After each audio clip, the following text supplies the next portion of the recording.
Let's now turn to the story that brought us together today. Your recent reporting, as you mentioned, on Kumul Petroleum and PNG's NRL bid. Now, you talked a little bit about that just now, but this story was breaking news in Papua New Guinea. Without revealing sources or methods, what initially led you to this investigation, and what did you find when you first came across the story involving Kumul Petroleum and the CEO Wapu Sonk and Papua New Guinea's NRL bid?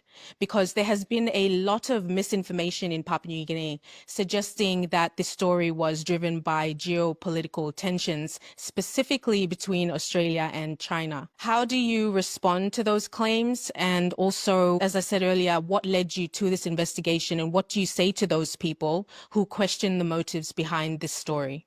I think there's always, when a story like this breaks, there's always powerful people who are peddling misinformation. It's a very simple story in many respects. The great pity of this story is the reason it's of great interest in Australia is because it involves this new NRL franchise, the entry of Papua New Guinea into Australia's National Rugby League. If not for that, would Australians be interested in alleged corruption involving PNG's national oil company? I suspect not. We'd see it as a PNG problem. So to that extent, the fact that it does involve this NRL deal, Australia, PNG and China, that's why it's of interest. But at its heart, this is a story about a powerful person, Wapu Sonk, allegedly abusing his power to line his own pockets. How did he do this? Well, the evidence suggests or points to, and at the moment it's allegations, but these are allegations backed up by documentary evidence. What do we see in that documentary evidence? We see that Kumul Petroleum, the entity that Wapu Sonk wields huge power over, told a Chinese government company,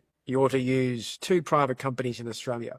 Now, one of those private companies is owned by Wapu Sonk privately. The evidence shows, I think, at least on paper, Kumul Petroleum using its power, its sway over this Chinese entity to award a contract to Wapu Sonk in a way that's totally inappropriate for a state-owned enterprise to do. It's as simple as that. But it goes deeper and further. The documentary evidence suggests that there has been negotiations between this Chinese government pipeline company and Kumul to set about this arrangement, which leads to questions. Who was doing this dealing behind the scenes? Who in Kumul was proposing that Wapu Sonk's private company, Australia, get benefits as part of this deal making? Was it Wapu himself? Was it his agents within Kumul?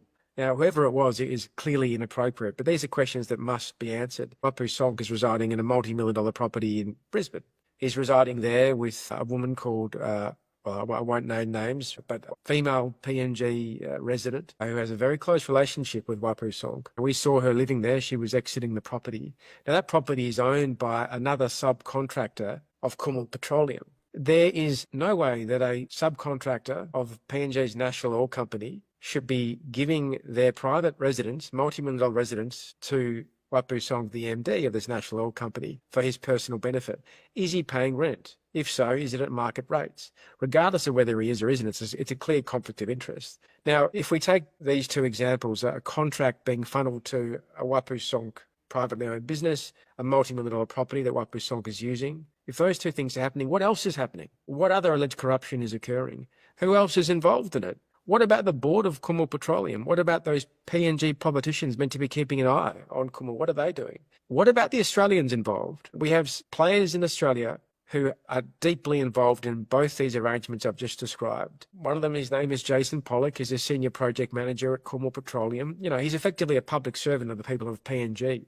It looks like he not only cooked up a deal in which Wapu Sonk could profit, but he himself stood to benefit from this same deal. Where's the accountability around him and his conduct? So who's going to investigate? And if that investigation takes place, will it be thorough?